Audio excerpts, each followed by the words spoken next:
குருவடிகளே சரணம். Hello friends and viewers, எல்லாருக்கும் வணக்கம். ஸ்ரீ குரோதி வருடம் வைகாசி மாதம் 8 முதல் 14 வரைக்கும், அதாவது மே மாதம் 21 முதல் 27 வரைக்குமான 2024 வருடத்திற்குரிய வார ராசி பலன் பார்க்க போகிறோம். இந்த வாரம் முழுக்க ரிஷப ராசியில் குரு பகவானும் சூரிய பகவானும் சுக்கிர பகவானும் சேர்ந்தும், கன்னி ராசியில் கேது பகவானும், கும்ப ராசியில் சனி பகவானும், மீன ராசியில் செவ்வாயும் ராகுவும், மேஷ ராசியில் புதனும், வளர்பிறை சந்திரன் முதல் 2 நாட்கள் துலாம் ராசியில சுவாதி 1 மற்றும் சுவாதி 4ஆம் பாதங்கள்லையும், அதுக்கப்புறம் 3 நாட்கள் விருச்சிக ராசியில விசாகம் 4, அனுஷம் 4, கேட்டை 4 அப்படிங்கிற நட்சத்திர பாதங்கள்லையும், கடைசி 2 நாட்கள் தனுசு ராசியில மூலம் 4ஆம் பாதம் மற்றும் பூராடம் 4ஆம் பாதங்கள்லையும் சஞ்சாரம் பண்றாரு. திடீர்னு பார்த்தா வளர்பிறை திரையோதசி, வளர்பிறை சதுர்த்தசி, பௌர்ணமி, தேய்பிறை பிரதமை, தேய்பிறை துவிதியை, தேய்பிறை திருதியை, தேய்பிறை சதுர்த்தி அப்படின்னும், யோகம்னு பார்த்தா வியதி பாதம், வரியான், ஃபரீகம், சிவம், சித்தம், சாத்தியம், சுபம் அப்படின்னும், கரணம்னு எடுத்துக்கிட்டா தைதுளை,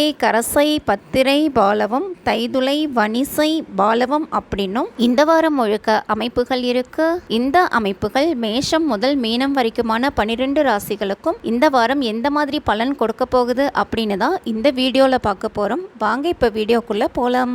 இப்ப நம்ம பார்க்க போற ராசி மிதுனம். இந்த வாரம் முழுக்க உங்களுடைய ராசிக்கு 12ஆம் இடத்துல குரு பகவானும் சூரிய பகவானும் சுக்கிர பகவானும் சேர்ந்து சஞ்சாரம் பண்றாங்க. அதனால நிறைவான சாப்பாடு, நிம்மதியான தூக்கம், இது ரெண்டுமே இருக்கும். பயணங்கள் கொஞ்சம் அதிகமா இருக்கும். வெளிநாட்டு பணவரவு இருக்கு.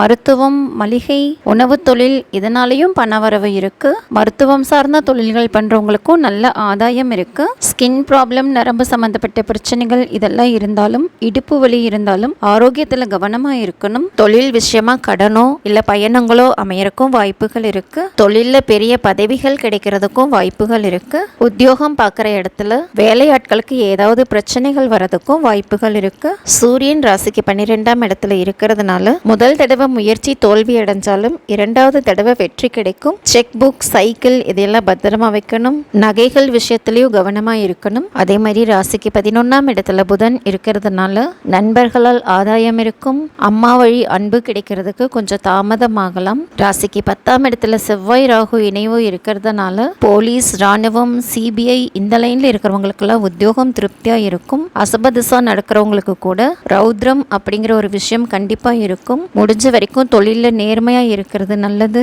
நிலம் சார்ந்த தொழில் பண்றவங்களுக்கும் வருமானம் திருப்தியா இருக்கும். இன்னமும் ராசிக்கு 9ஆம் இடத்துல தான் சனி பகவான் சஞ்சாரம் பண்றாரு. அதனால களத்திரத்தினுடைய ஆரோக்கியம், தொழில், மாமியார் சம்பந்தப்பட்ட விஷயங்கள், அப்பாவுடைய ஆரோக்கியம், பரம்பரை சொத்துக்கள், இதனால எல்லாமே செலவுகள் வரதுக்கு வாய்ப்புகள் இருக்கு. ராசிக்கு 4ஆம் இடத்துல கேது பகவான் சந்திரனுடைய நட்சத்திரத்துல சஞ்சாரம் பண்றதுனால தாத்தா, தாய் மாமா, காதல் சம்பந்தப்பட்ட விஷயங்கள், குழந்தைகள், குலத்தொழில் இது எல்லாத்திலுமே கூடுதல் கவனம் எடுத்துக்கணும். உத்தியோகம் விஷயமா யார்கிட்டயும் பணம் கொடுக்காதீங்க.